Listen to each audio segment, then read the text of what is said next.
So hey guys, what's up and welcome back to the channel JKworld035, and we're back with the series of book reading, The Psychology of Money. So so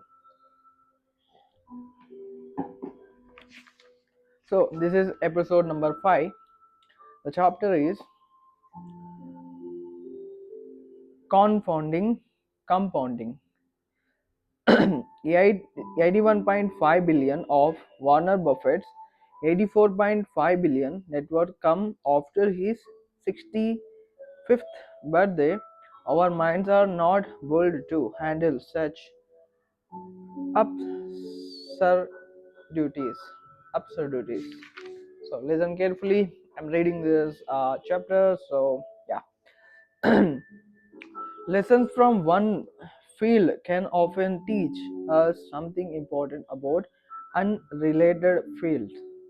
Take the billion-year history of ice ages and what they teach us about growing your money. Our scientific knowledge of Earth is younger than you might think.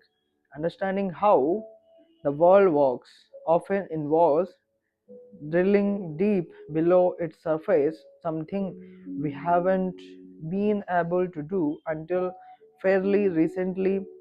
Isaac network calculated the moment of the stars hundreds of years before we understood some of the basic of our planet. It was not until the 19th century that scientists agreed that Earth had on multiple occasions been covered in ice. There was too much evidence to argue otherwise. All over the world sat fingerprints of a previously frozen wall, huge boulders strewn in random locations, rock beads scraped down to thin layers. Evidence became clear that there had not been one ice age but five distinct ones we could measure. The amount of energy needed to freeze the planet, melt it anew, and freeze it over it again is strange. What on earth literally could be causing this cycle? It must be the most powerful force on our planet, and it was just not in the way anyone expected. There were plenty of theories about why ice age occurred. To amount of their enormous geologically influence, the theories were equally grand. The uplifting of mountain range it was through may have shifted the earth's wind enough to alter the climate. Other favorite favored the idea that ice was the natural state interrupted by massive volcanic eruptions that warmed us up. But none of these theories could account for the cycle of the ice ages. The growth of mountain ranges or some massive volcano may explain one ice age. It could not explain the cyclical repetition of five. So, in the earlier 90s, a Serbian scientist named Milutin Milankovic studied the Earth's position related to the other planets and come up with the theory of ice ages that we now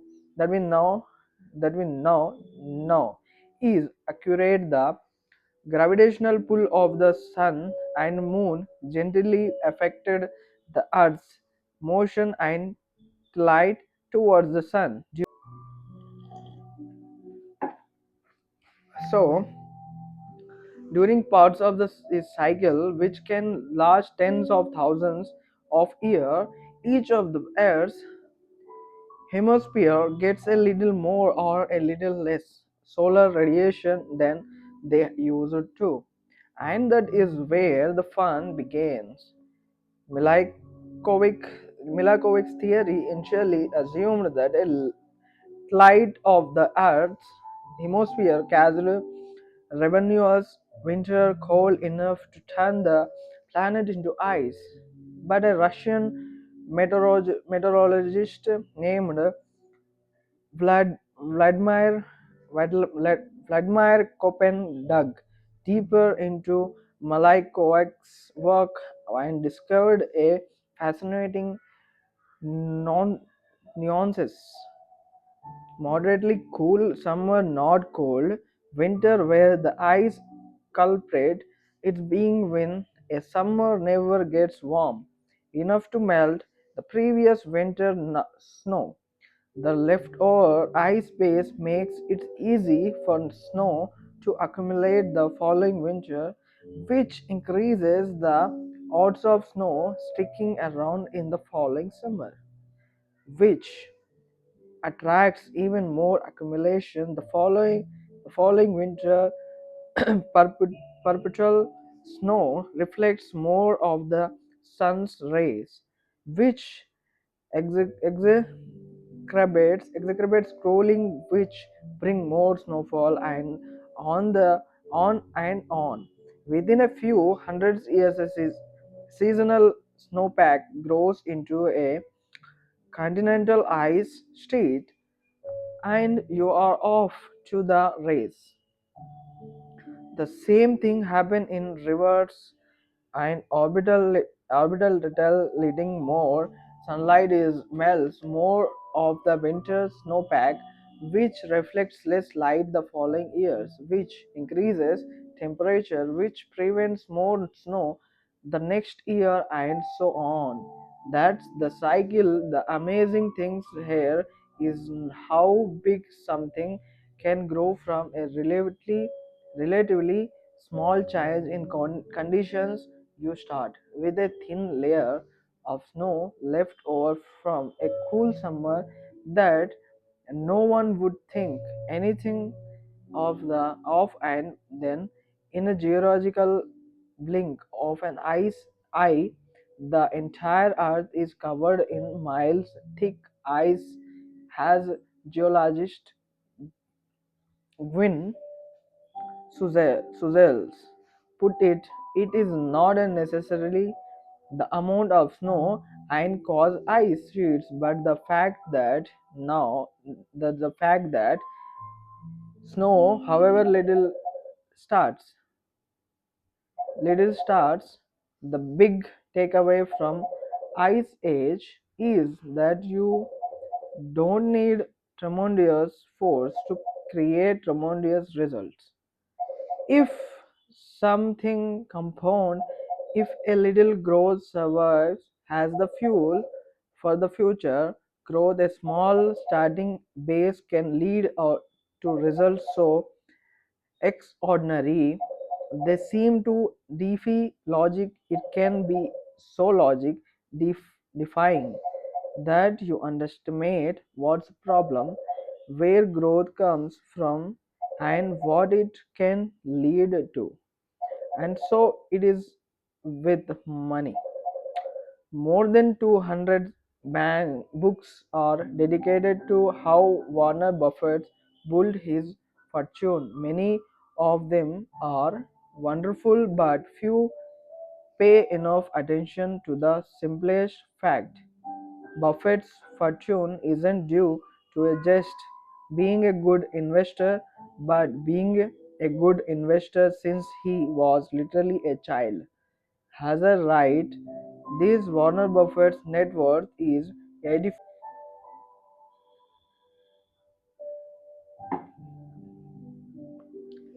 84.2 billion, was accumulated after his 50th birthday.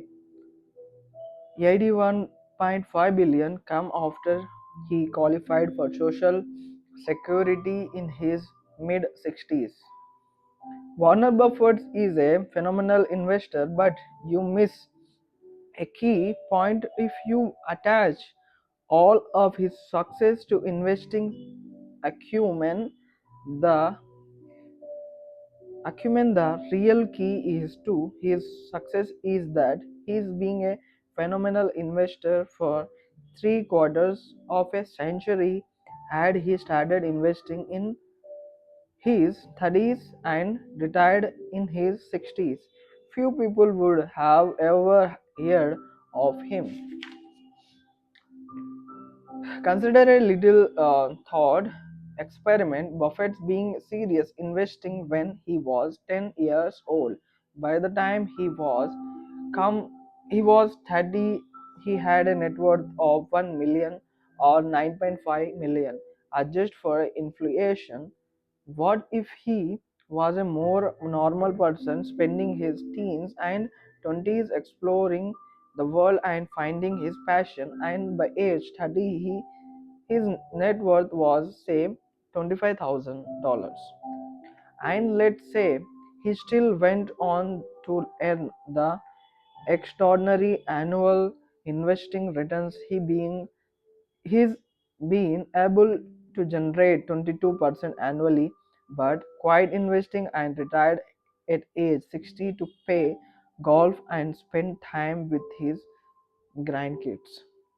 What would a rough estimate of his net worth be today? Not 84.5 billion, 11.9 million, 99% less than his actual net worth. Effectively, all of Warren Buffett's financial success can be tied to the financial base he built in his pubscent years and the longevity he maintained in his uh, genetic years. His skills is investing, but his secret is time. That's how compounding works. Things of his another way, Buffett is the richest investor of all time, but he is not actually the greatest, at least not when measured by average annual returns.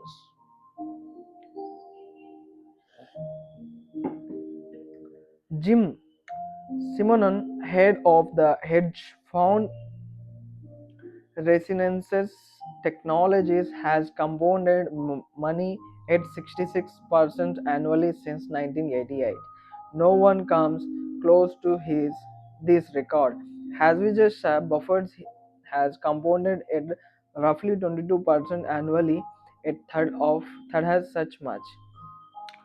Simonon Simon's net worth has a right is 21 billion. He is, and I know how ridiculous this sounds. Even the members we are dealing with 75% less rich than Buffett's. Why the difference if Simmons is such a better investor? Because Simmons did not find his investment strange until he was 50 years old. He had less than half as many years to compound as a Buffett. If James Simmons had earned his 66% annually return for the 70 years span Buffett has built his wealth, he would be worth. Please hold your breath. 63 quotidians, 900 quadrillion, 781 trillion, 780 billion, 748,160,000 dollars. These are ridiculous. These are ridiculous impractical numbers. The point is that what seems like small changes is growth. Accumulation can lead to ridiculous impractical numbers. And so when we are studying why something got to be become has powerful as it has, why an ice age formed, or why Warner Buffett is so rich, we often overlook the key drivers of success. I had heard many people say the first time they saw a compound interest table or one of those stories about how much more you would have to retirement if you began saving in your 20s versus your 30s changed their life, but it probably didn't. What it likely did was surprise them because the result intuitively didn't seem right. Linear thinking is so much more intuitive than exponential thinking. If I ask you to calculate 8 place 8 place 8 place 8 place 8 place 8 place 8 place 8 place in your head, you can do it in a few seconds. It's 72, right? If I ask you to calculate 8 into 8 into 8 into 8 into 8 into 8 into, your head will explode. It's 1,034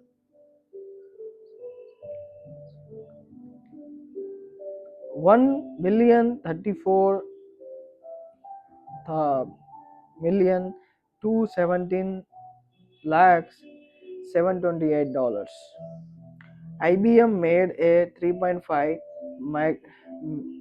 megabyte hard drive in the 1950s. By the 1960s, things were moving into a few dozens megabytes. By the 1970s, IBM's Winchester drive held 70 megabytes. Then drives got exponential smaller in size with more storage. A typically PC in the earlier 1990s held 200 to 500 megabytes. And then Wham! Things exploded.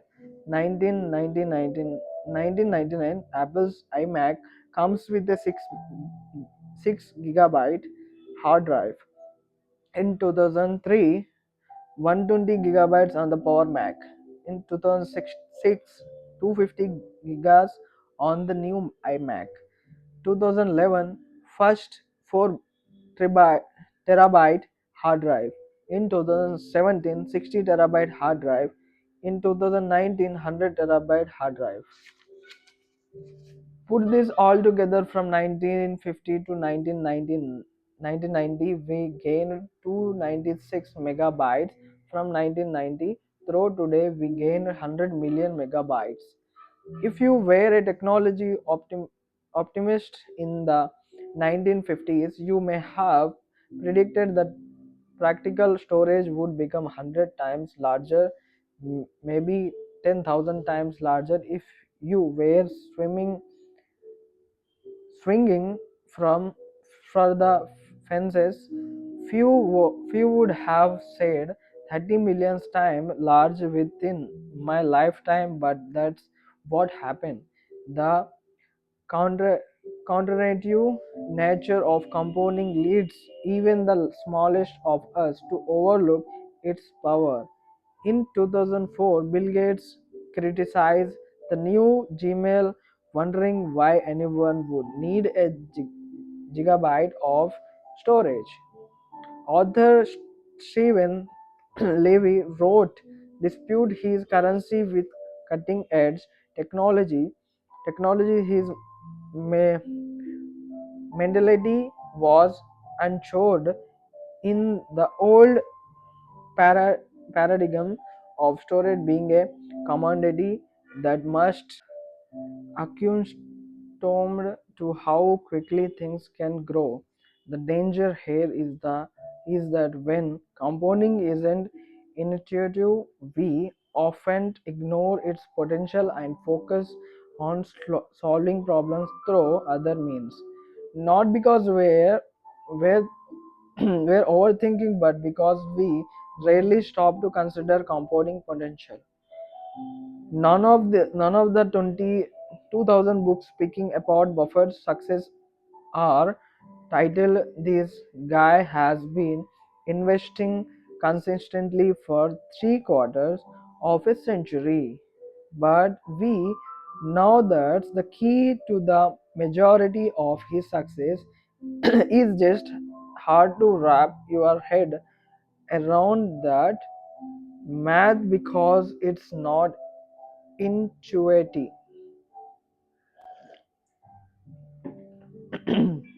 There are books on economic cycle, trading strategy, and sector bits, but the most powerful and important book should be called Subbed Up and Wait. Set up and wait. Sorry, set up and wait. It's not one page with a long term chart of economic growth. The practical takeaway is that the counternativeness of compounding may be responsible for the majority of disappointing trades had strategies and successful investing attempts. You can't blame people for devoting all their efforts in what they learn and what they do to trying to earn the highest investing returns. It intuitively seems like the best way to get rich, but good investing isn't necessarily about earning the highest return because the highest return tend to be one of hits that can be repeated. It's about earning pretty good returns that you can stick with and which can be repeated for the longest period of time. That's when compounding runs wild. The opposite of his earnings, huge returns that can be held on to leads to some tragic stories. We will need to the next chapter to tell them. So this is a chapter of confounding compounding. So it's mean investing what is consistency in your life you put. So that's it today's chapter and we will meet in another chapter. So if you enjoy this episode, so give a like and subscribe to the channel of JKworld035 and please comment down anything you want. So that's it. So bye bye guys, take care and read this book. It's so logical book. This is so psychology of money. This is brain of money. So it's a good book. So I will showing this for my thumbnail. So bye bye, see you. Chilling with music.